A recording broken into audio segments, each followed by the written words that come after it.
Today, we are going to talk about how to find the most meaningful, best career for you. And for us to know exactly how to do that, of course, I have an expert guest with me today. Marie, will you be kind enough to introduce yourself?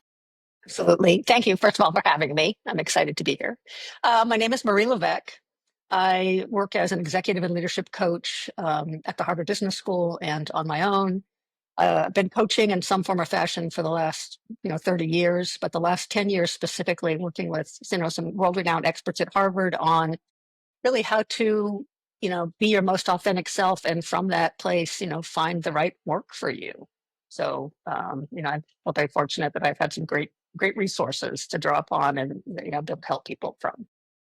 Wonderful. Well, you are exactly the kind of expert that I want to talk to today because sometimes people don't always think, well, let me say it this way. There is a difference between a job and a career. And the way I differentiate is job is something you punch in, punch out, you get a paycheck. Career is something that also gives you a certain sense of fulfillment, a certain sense of path, has some sort of progression, and hopefully it's in a kind of an industry or work that you enjoy. Now, having said that, why is it important then to have, a meaningful career, something that's best for you? Why is that important? It's funny. I heard a quote the other day, which is, "Are you tired or are you just without purpose?" Mm, And I think that a lot of us live lives without purpose and we're exhausted. If you're going to a job every day that has no meaning, um, and you're punching in and punching out and not getting anything else from it, you end up at the end of the day tired in a bad way. But if you're going to a job that you actually enjoy and it's with people you like working with and a place where you feel respected, you can work more hours than the other job, but be less tired mm. at the end of the day. So, not everybody can find this magic combination, but for those that can, it brings a lot greater happiness, kind of just daily contentment and satisfaction with work. Mm. That sounds sort of intuitive to me. Is there some sort of study or some scientific knowledge of why that is? Why are we less tired when we do something that's more meaningful? Actually, I think there have been lots of studies on that in the last 20 years to prove that that's just true, right? People, we all intrinsically know it. When we're doing work we like doing, you lose track of time. Hours go by and you don't even realize it. You forget to eat, right? I've never understood that. How could you forget to eat? But people do. They're like, I'm psyched, I'm happy. But when you're in a job that you're like watching the clock and you're counting the minutes, it's exhausting. Mm, absolutely. I almost equate it to doing a chore where you're like, oh, I'm dreading this. I got to get it done. I'm watching how long it takes. I'm aggravated a little bit. It's exhausting versus doing a hobby where I can do it for hours and hours and it still is something I Yeah, want to go right back to. yeah, Okay. very similar. So, how do you go about finding the most meaningful, best career for yourself?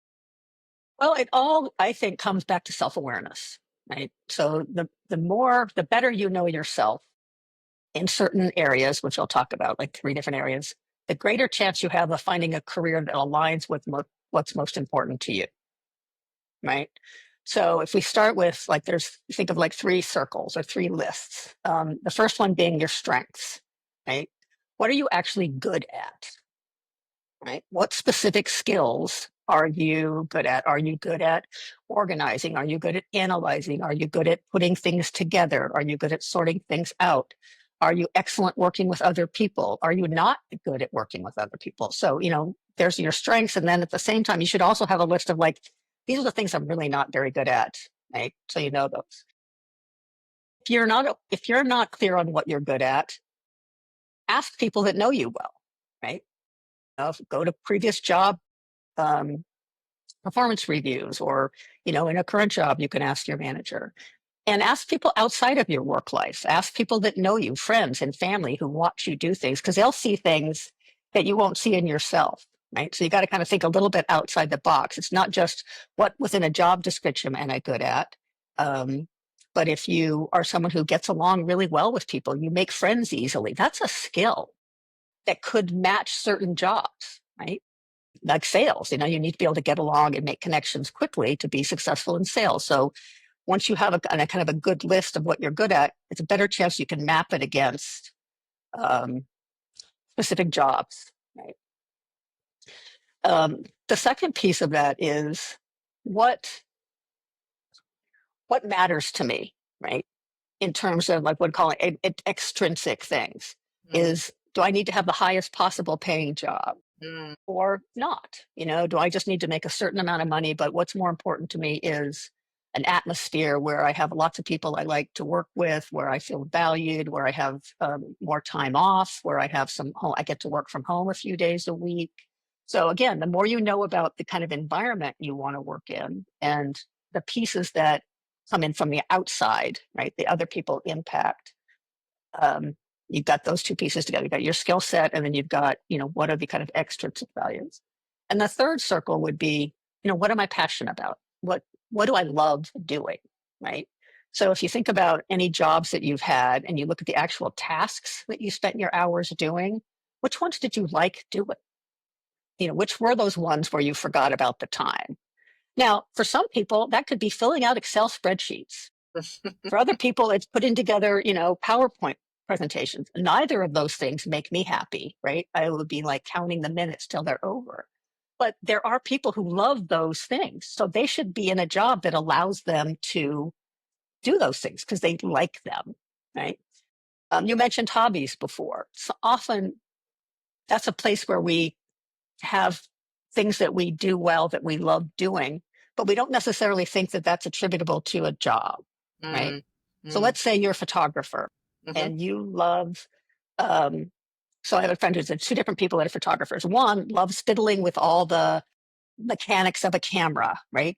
So they have a technical skill that they bring, but that's the passionate part of them around photography, is that the part that they're really good at.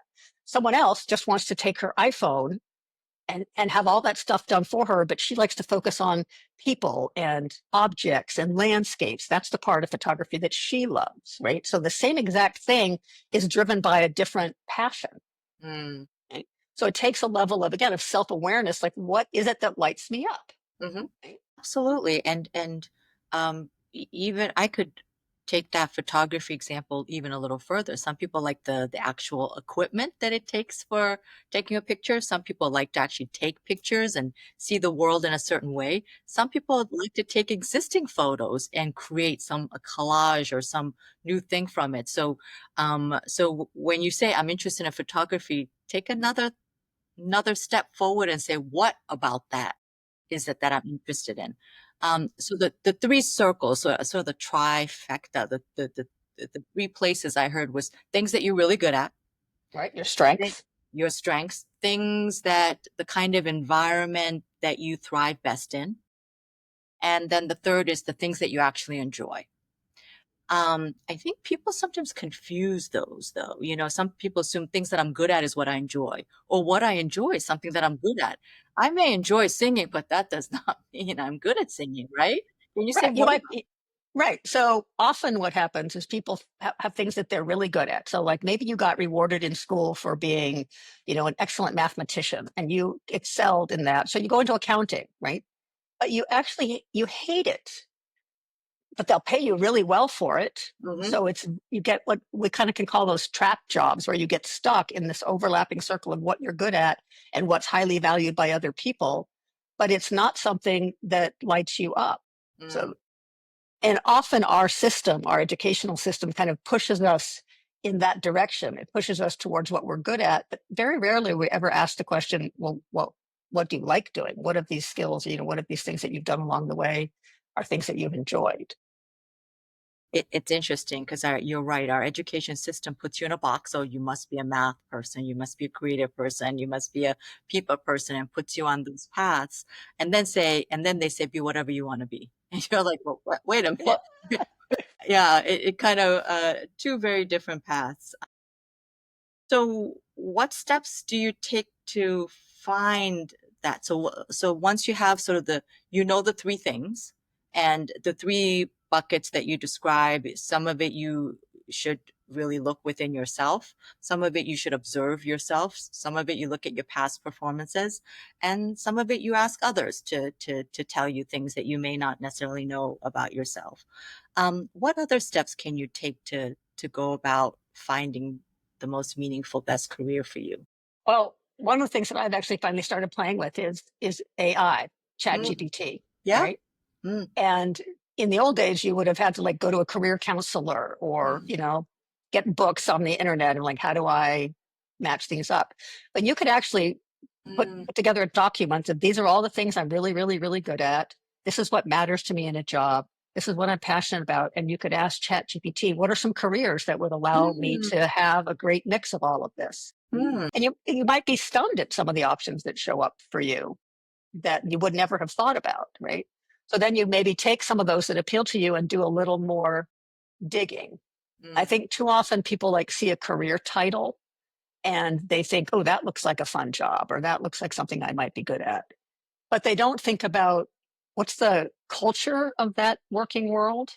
Like, mhm, is it a high intensity, alpha driven, workaholic place, or is it a family friendly, bring your kids to work, Fridays off kind of thing? So I think we underestimate that we have to match ourselves with the work and the culture of an environment. So once you kind of get maybe narrow down some, I think I'd be good at this career or this career or this career, you got to dig deeper into each one of those to find out more, like what's behind the surface. Like what would it really look like to do that job for a month? Right. mm, But I talked to someone the other day and he spends all day in meetings. mm, Now, I don't think that's anybody's sweet spot. Like nobody loves to spend their day in meetings, right? So it's important to find out, right? How much of my time would I spend doing things that are, none of us can have a job that's 100% fun, things that we love to do, right? But what we can do over time is we can try and get jobs with an increasing amount of time spent doing the things we enjoy doing. mm. So, Excellent point, because sometimes people say, I really want to be a teacher because the thought of working with children is very appealing. They forget about all the homework they have to correct, all the meeting with parents that they have to do, parents, right? right? All the family dynamics that kids bring into the classroom. What do you do during COVID? Like you forget about all of those, having to attend meetings, having to abide by school guidelines, all of that. And I bet that gentleman who's in meetings all day, maybe he wanted to manage people and completely didn't realize a lot of that is meetings. So really thinking through a role and find out what other stuff do you do than what the Right. role sounds like, right? Right. But I think what this kind of what we call this is called the sweet spot model is finding the intersection of these three pieces. Mm, And it actually happens at the task level. Like what do mm, you actually spend your 8 or 9 hours a day doing? Right. It's not at the job title, it's not at the company culture. Those are important, right? Because they help set the right tone. But if you think about how you spend 8 hours of a day, if 80% of that time is you're miserable and only 20% of that time are you in what we call the zone or the flow or mm, something happy, that may not be sustainable, right?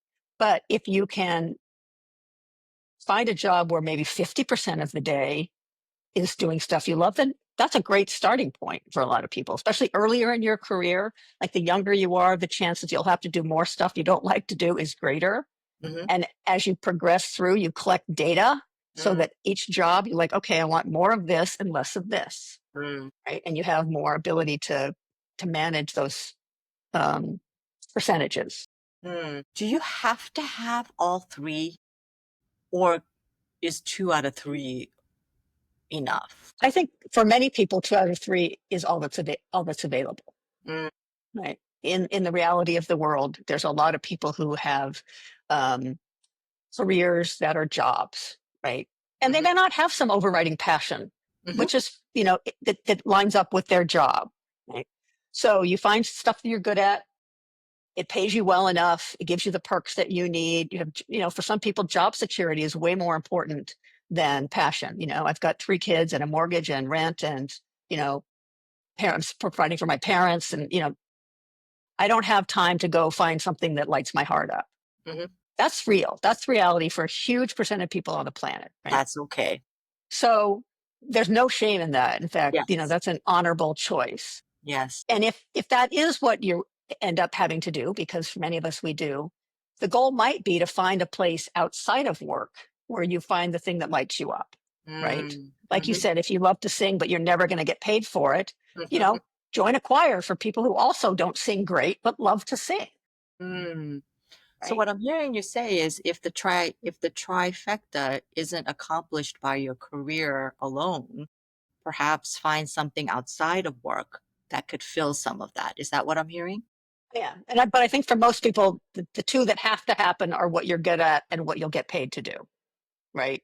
If you have what you're good at and what you're passionate at, but it doesn't pay for anything, you know, you have to be independently wealthy to have that be your choice, right? Right. Right. So I think mostly it's the top two are the ones that end up happening, and we have to find that joy or passion or purpose in our family, in our community, in our hobbies, somewhere else. Got it. Got it. Okay. So how often do you reassess those circles? Because I assume what I'm good at may change over time. What I'm passionate about may change over time. That the availability of different work environments and spaces may evolve over time. Like so, for example, let's say I need to work with people in person, but in the world of hybrid or remote working, it maybe those opportunities are less and less. So, how often should you reassess those three circles? Well, I would say a minimum every year. Like, when you do an annual performance review at work, do your own kind of annual assessment, annual performance review. And maybe you learned a whole new skill set this year because you got some extra training or something got added to your job that hadn't been there in previous years. So update your skill set and say, oh yeah, now I can do Excel spreadsheets. I didn't know how to do that when I started this job, and now I'm actually really good at it. And hey, wait a minute, I actually like doing it. I didn't Mm, realize. So I'm going to add it to down the thing in the bottom circle. I like doing that. Very few people kind of know what they're passionate about. Like, we're not born knowing what we're passionate about, right? So you often have to do something long enough and repetitive enough to discover that you like it. Right? That whole thing about 10,000 hours or repetitions to become a master at something. Very few people enjoy playing the violin when all they get to do is play scales, right? They enjoy playing the violin once they learn how to play a song, and they can enjoy the satisfaction of creating music. So if you quit when you're only playing scales, you may miss out on something that you could actually be very good at and love doing, mm, mm, right? mm, Um, I recently started playing pickleball. Now, nobody's ever going to pay me to play pickleball, but I had a belief about myself that I couldn't play racket sports. I had mm, this belief that I wasn't hand coordinated enough to do that. Well, it turns out I was completely wrong, mm, right? So here I am in my mid 60s and I'm learning a brand new skill set, right? So we're never too old to take on a new skill set. So if you do kind of an annual review, and maybe the what matters to you changes also. So mhm, let's say, now you have a child, which you didn't have in the first 10 years of your working life. So now you need a different kind of job. You need one that allows you to work from home 2 days a week, where you didn't have to have that when you were, you know, a non-parent, mm, right? And I think what happens is people go along and they don't understand why they're now unhappy, why they're now not satisfied. They don't acknowledge what's changed either internally within them or in their environment. Maybe you got a new boss that's now micromanaging you, and something that's really important to you is autonomy, mm.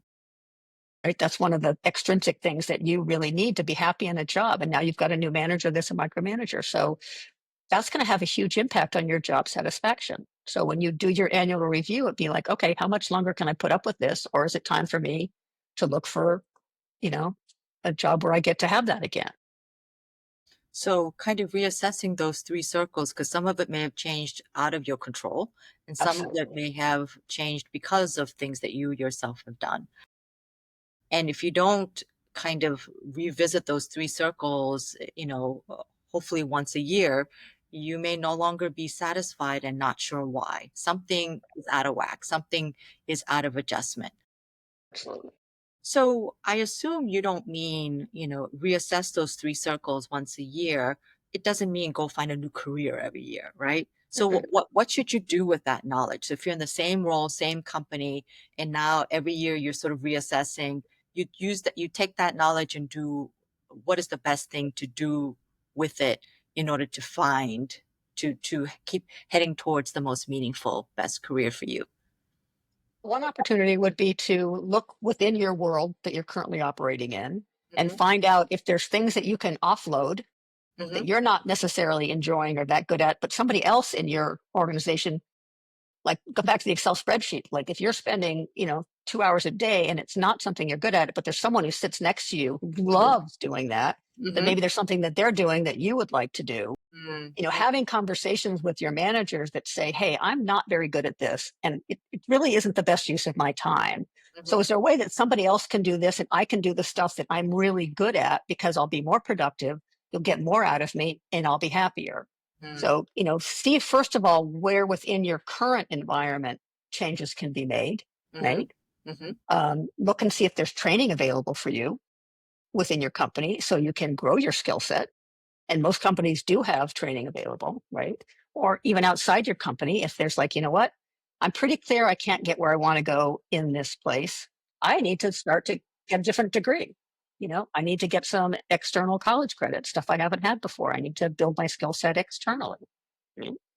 Um, so I think that we're not as limited as we tend to think we are. We get into this space where we feel like I don't have any chance, I don't have any opportunity here. But we have more than we think we do if we think outside the box a little bit. So let's say you are really good at math, one of the examples you use, and you are an accountant. So a lot of your work, of course, has to do with numbers. Right. But let's say that you find that planning events is bringing you joy. You could volunteer to plan company events. Let's say you find that you really enjoy presenting or training people. You could volunteer for opportunities to do that and see if you not only are you good at it, but then you could see if this is in fact something you really enjoy. So regardless of your role, you could at least move a little bit within that box Yeah. to kind Yeah. of see what other wiggle room that you have. Yeah. Absolutely. Those are great examples. Mm. So I want to talk a little bit about things that may detract from this sort of process that you and I have been talking about. So, what about those folks who just seem to be indecisive? Today I like this, tomorrow I don't. I tried this, and I don't like that, or I think I could do everything, but it turns out So, maybe indecisive isn't the right word, but people who seem to be good at everything, or people who seem to not be good at anything, or they themselves think that, or they keep changing their minds about what kind of a career they want to have every few months, or get disillusioned. What advice would you give to someone who sort of feels a little lost in that space? Well, I think the first thing I would say is don't look outside yourself for satisfaction. Hmm. I think um, a lot of us think the answer to our happiness lies out there somewhere, and it Mm, actually lies in here. mm, So I think it comes back to the self awareness piece. People that are bopping from job to job or career to career, industry to industry, um, have not usually done enough work, like to understand what is it that matters to me? What am I really good at? What am I not good at? If you have those answers, it's not that hard to find a match. But if you haven't got those answers, you're just going to keep thinking, geographical cure, like the next job will be the right one. Oh, I just need a new manager. I just need a new. And those people are always looking outside themselves, thinking the solution is going to come from out there, a different job, a different location, a different apartment, a different, whatever. But if they instead turn the mirror back and the focus back on themselves, um, and maybe get some help, find somebody, get a coach, mm. go online, there's free stuff out there available. You don't have to necessarily pay for it, but you can ask AI to help you figure things out for yourself that we couldn't do that in the past. But you have to make the investment in getting to know yourself better. Bottom line, none of this will happen if you don't care enough to invest in yourself. And being honest with yourself. Honest with yourself. Um, I think I'm good at it, but I'm really not. I think I could, find work that I'm really passionate about, but in reality, I just need to pay my rent right now. And so having just sort of honesty with yourself. Right. And if you struggle with that, who are the people in your life that you can go to who will tell you the truth? We Mm, all need at least one or two people in our life where we can go to them and say, I need you guys to tell me the truth. mm, And they might come back and say, you've never given any of your jobs 100%. mm, You've never fully committed to anything to find out if you could be good at it. You mm, quit after 3 months because somebody says something that you don't like. So if you can't be honest with yourself, and some people struggle with that, find some people in your life that you trust and say, I need help. I need help to figure out why I can't find work that is satisfying to me. What do you know about me? What have you seen? What do you think I struggle with? What do you think I'm good at? Get some external support mm. to help you make better choices. Either people you know in your life or your work, or like you said, ChatGPT, some searches online, maybe a career coach, etc. I Got mean, it. you just go on YouTube and you can find people out there who will give you information and support on how to do these kind of things. I mean, there's no excuse in today's world for not getting data and input that's useful to you. Mm. Now let's take the other side. What about folks who don't like change, resist leaving their job or their company? I'm going to stick by this. I'm going to stay here, and not just don't want to move. Any advice you have for folks who don't want to change or don't like their atmosphere to change? Well, change is scary and upsetting for most everybody. Even good change is scary and upsetting, right? Even if you are going to a job that you think is going to be wonderful with a lot of new and uncertainties. So I think that, again, it comes back to self awareness. Like, is this livable for me? Can I make this situation something that I can? Also, my daughter, she's been working at a job for a year, and recently some things have changed there where she had a lot of reign to manage this small business. Now the owners are stepping in and just telling her what to tell the employees. And she's now very unhappy. She was feeling autonomous. She was feeling like she got to have an impact, which is important to her in this atmosphere of this organization. And so now she's decided this is no longer tolerable for me, right? But she can't make an instant change, Hmm. Hmm. right? Because she's got to pay the rent, she's got a child to feed, right? So, I said to her, how can you make this bearable to you? Until you can make the change and you can figure out what's next for you, or you guys are going to relocate or whatever. I said, what can you focus on that you can have be a learning experience? Like, what else can you learn in this job that will make it valuable to you to go to work every day, even if it's not as fun as it was 3 months ago, right? So that's one option, is like, how do I, if I'm going to stay, what can I do to make it better? Again, I could do some extra learning. I could maybe find some new tasks. I could mentor somebody who's younger than me, who, because that would be fun to teach somebody else how to come into this world. So if you're committed to staying, and for many people you have to stay for healthcare, for insurance, for all sorts of reasons. You can't just pick up and go to the next thing. What about it is working that you can double down on? What about it is not working? And are there realistically any ways you can change those things? Mm. And if you can't, all right, how do you just accept that? And again, focus as much as possible on the parts that are working that you can change. And hopefully, maybe take some steps on opportunities that will be,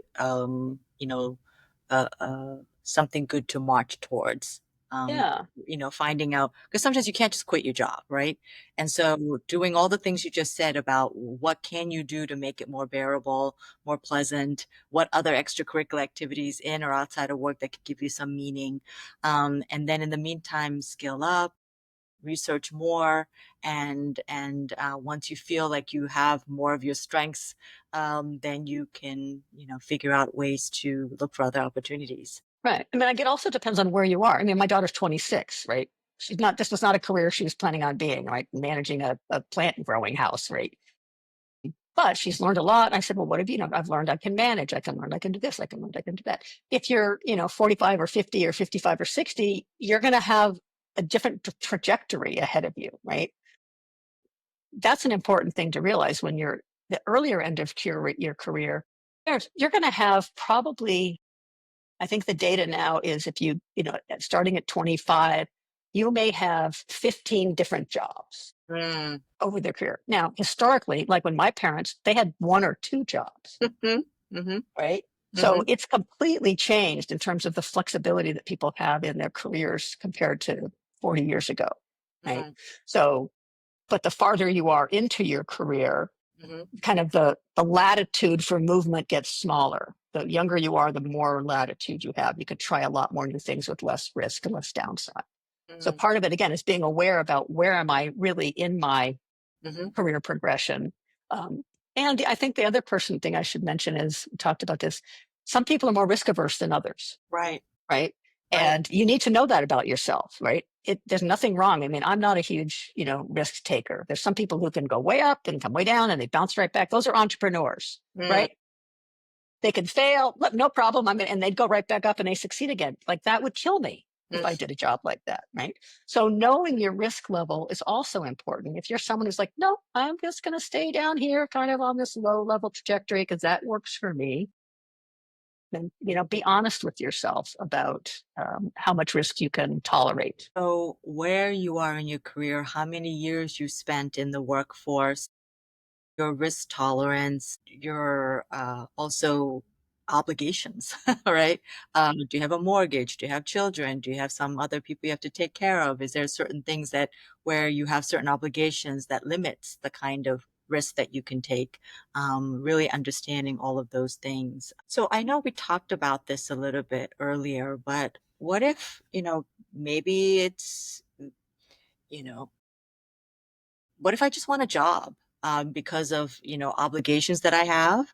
I just need to be able to pay rent, pay for my bills, and I don't, I just need to get my paycheck. Um, I had this one person who said, I've been doing this for 30 years, and she's like, it's not that I have passion for it, it's just that it serves me well. It gives me the paycheck. I use that paycheck to vacation. I use that paycheck to pay for my kids' college. And I have a nice retirement, and that's enough for me. So what do you say to people who say, "I just want a job. I'm not looking for a career." Say go for it, right? Again, she has great self awareness. That Mm, person, she yeah. knows what matters to her. She knows what her priorities are. Not everyone needs to feel this driving ambition or I need to get someplace. And in some ways, people that just want a job can be a lot happier, right? Yes. Because they're not trying to get somewhere, right? They know what it takes to make them happy. And if you can find those things, if you can create that job where you get to leave at the end of the day and not take it home with you, you don't have to you don't have to be on phone calls after your kid goes to bed at night or you're taking care of your parents or just you're on your own and you want to just go be with friends. Right? So again, I'm going to say this again, it all comes back to self-awareness. The more honest you can be with yourself, the better chance you have of picking the job or career that lines up with you. Mm. So we are in a very, I would say, unstable job market. At least at the time of this recording, we're in an unstable job market for a variety of reasons. What do you do when you have the self-awareness? You've done the three circles. You know what you're good at. You know what you're passionate. You know what the kind of environment that you're in, but you're just it's not out of your control to get that opportunity. Um, what do you do? I think you try and make the best of where you are until you have the freedom and feel like you can make that change. Mm. And while you're there, you just do whatever you can to keep building yourself up so that when the time comes, you're even more ready to make that change. Mm. I know there's a lot of people right now that are just hunkering down. I'm going to keep my head Yes, down. I don't want to yes. lose my job. I can't afford it.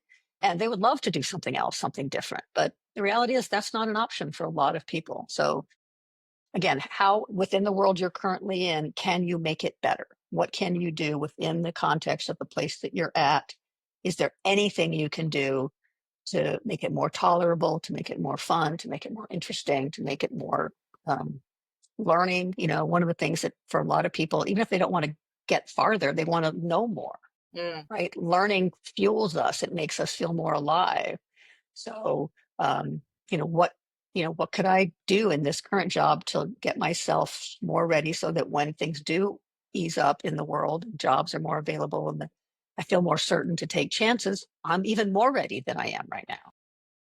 Because you had more time to kinda store up some skills and practice them, Right. so if I'm in Right. retail, for example, and I really wanna become a trainer someday, maybe seeing if there's opportunities to train new retail staff or look helping create a sort of a manual or things like that, that helps me get that Yeah. experience and those Yeah. skills.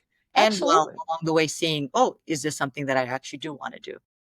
And do I like it? Do I think I like it? Or do I actually like it? Am I good at it? Or could I get good at it if I got to do it a few more times? Because very few people. And the other thing that happens as we get a little bit older is it's scary to do things badly, Mm. right? But the Mm, only way to learn to do something well is to do it badly first. mhm. Come back to my pickleball example. I've I had was to gonna do it say. badly, right? I'm taking lessons, I'm practicing, I'm playing, but I've had to kind of be humble about the fact that I don't know how to do this, and I'm playing with people who are much better than I am. Um, so the same is true in building new skill sets for work. You have to be willing to not be good at it for a while to find out, first of all, whether you can be good at it and whether you like it. Because remember, like with the violin, you're not going to like it until you're better at it. Sometimes you need to spend some time on it to see if you really so that you can get to the point where it becomes enjoyable, when all the Right. hard work kind of it's kinda like learning Pays how to off. cook, you're gonna have to burn things, Yeah. you have a Right. lot of cleanup, and then you're like, "Oh, I just made this masterpiece." Yeah, that whole first pancake thing, right? We have to throw out the first pancake, and you have to do that with skills and jobs. Like, oh, okay, what did I learn from that? What did I learn from that experience? What did I learn about myself? Mm, So, almost keeping some sort of a journal, kind of a career journal or job journal where you take notes of like, what did I do today that I loved doing? What did I do today that I didn't like doing? What opportunities did I walk past? What opportunities could I create? But, it takes time and energy. You have to be willing to invest that in yourself. but at the end of it, it may be worthwhile because it gives you, like we said at the very early I think you started the whole conversation with you could either be exhausted or what was that quote? Yeah. Are you tired or are you just without purpose? Yeah. Are you Right. tired just without purpose? Right. So your purpose may be, I just want to get better at this. Right. And if that's your purpose, then, you feel differently about your day than if you're just going to a job. If my purpose is, how can I learn more so that I'm ready for my next job? It changes the context within which you do the things you're doing every day. You don't have that context. You're just doing those things without Mhm. for for no, not in service of anything different or bigger. Mm. Um As a coach, are there things where you're like, "Oh, I wish people just knew this," or a common struggle, anything like that that you could share with us? I think people underestimate how important it is to learn how to connect with other people. Hmm, say more. That being smart isn't enough. Being good at what you do, your little narrow part, isn't enough, right?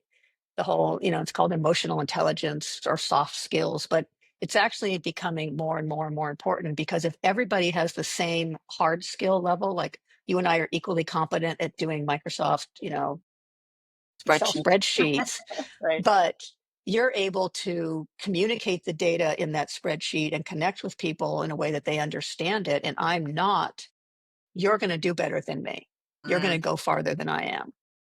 So I need to appreciate the fact that I need to know how to make conversations with people. I need to know how to be comfortable with strangers. I need to not only be task focused, I need to know how to connect with someone first and then move on to the task so that people feel valued and feel important.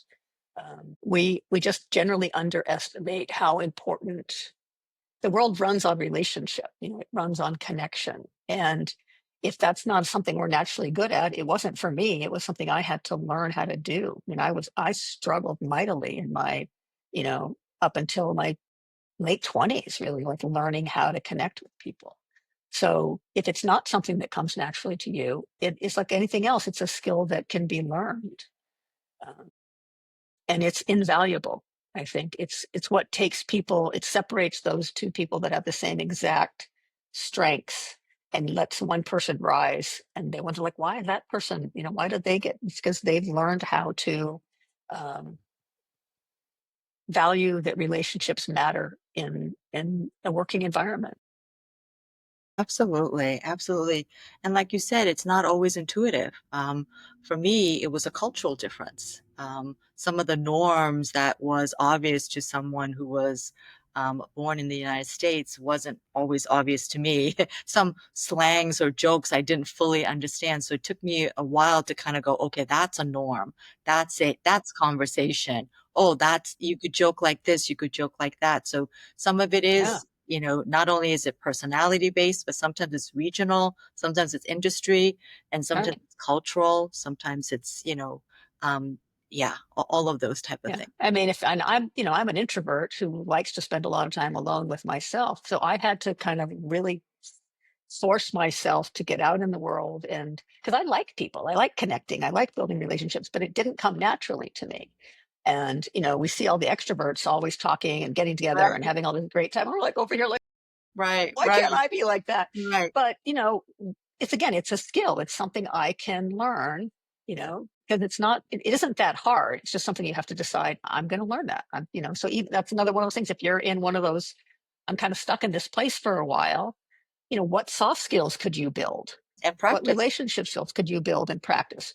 Maybe you start, somebody new comes to your organization and you take them out to lunch. Yeah, You be the person that introduces them to the company. And, just because that would be a hard thing for you to do, but it would push your boundaries and make you a little uncomfortable. And that's one of the things to think about is if you're always 100% in your comfort zone, you're not growing. mm, mm. So it's always a good thing to just add more strengths to your strength bag, right? To your strength Right. circle. Absolutely. They're never going to hurt you. Right, right. Absolutely. So we talked about the three circles, know your strengths, know what your purpose, what motivates you, what your passion, what you like doing, sort of the extrinsic, environment that you're in and setting and so forth. It seems to me that if you kind of always reevaluate those three circles and you work towards the kind of jobs and roles and career ultimately that kind of at least aligns a little bit with those three circles, that minimizes, imposter syndrome, that minimizes you faking it, that minimizes you feeling insecure in your role, things like that, perhaps. All of that. Again, it comes back to the self-awareness piece, right?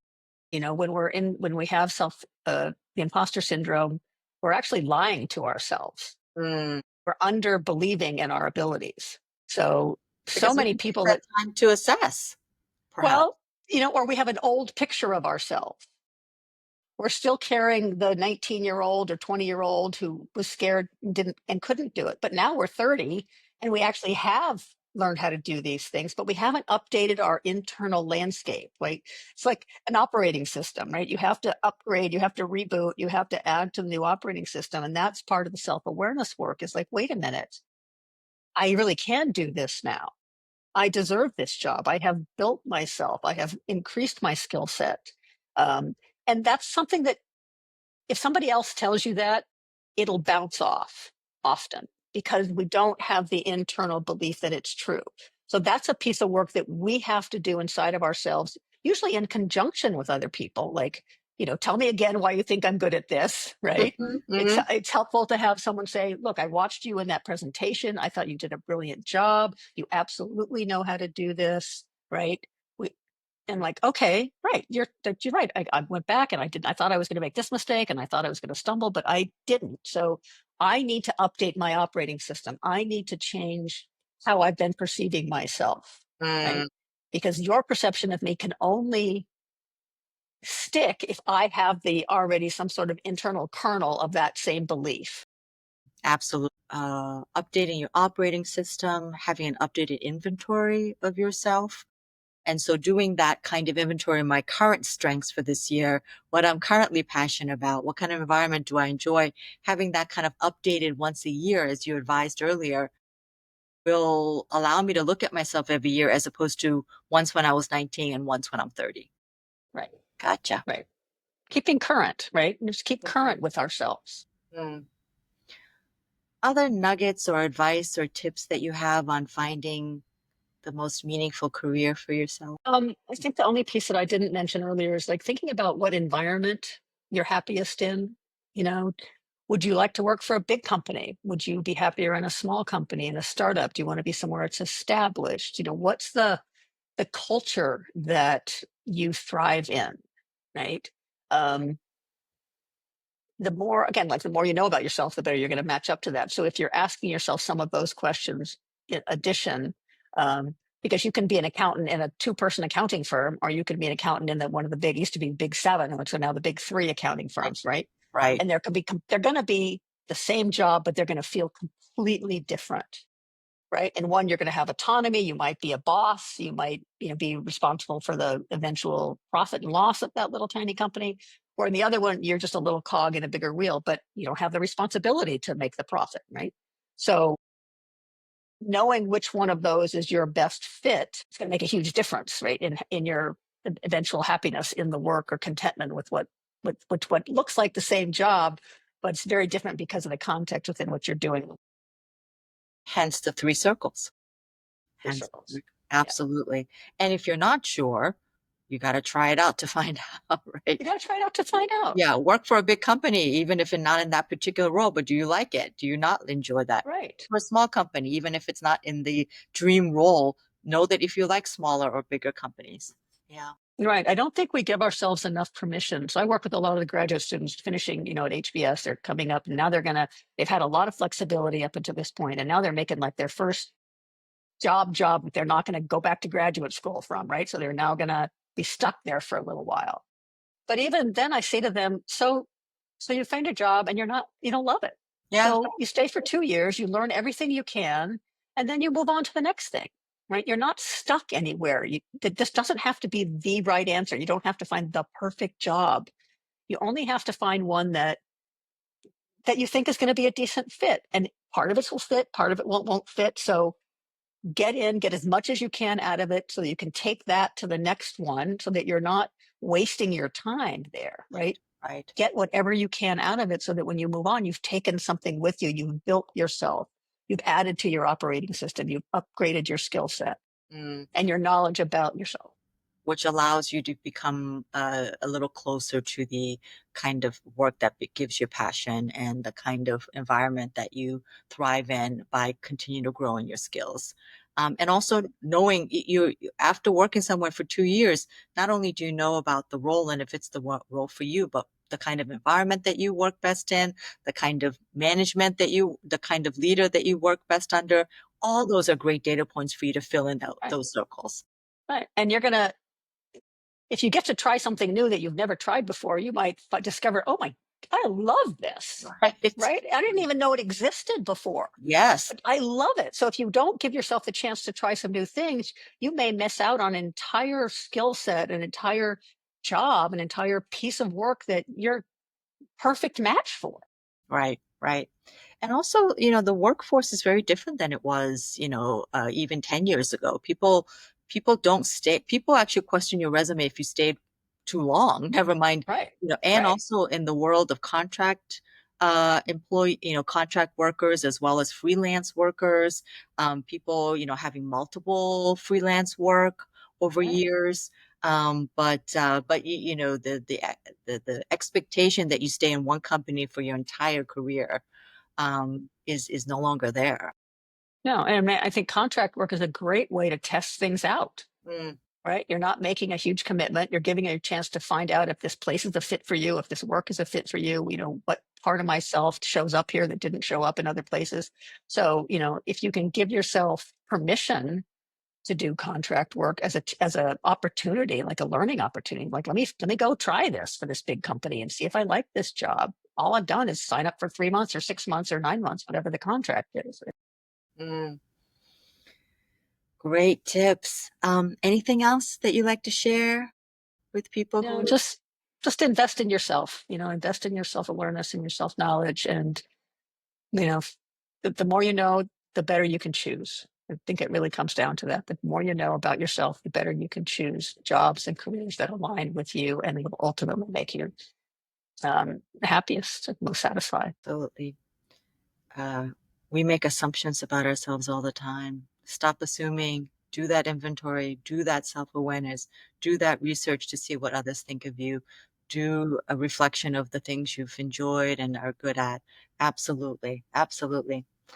Well, thank you so much for joining me today and sharing all of this great information on how to find your best and most meaningful career. Thank you so much. Thank you for having me. So Abs- delightful. Absolutely. Well, today it was all about how to find the most meaningful, best career for you. And if you enjoy videos and topics like this, topics related to jobs and careers, like, comment, and subscribe. See you next time.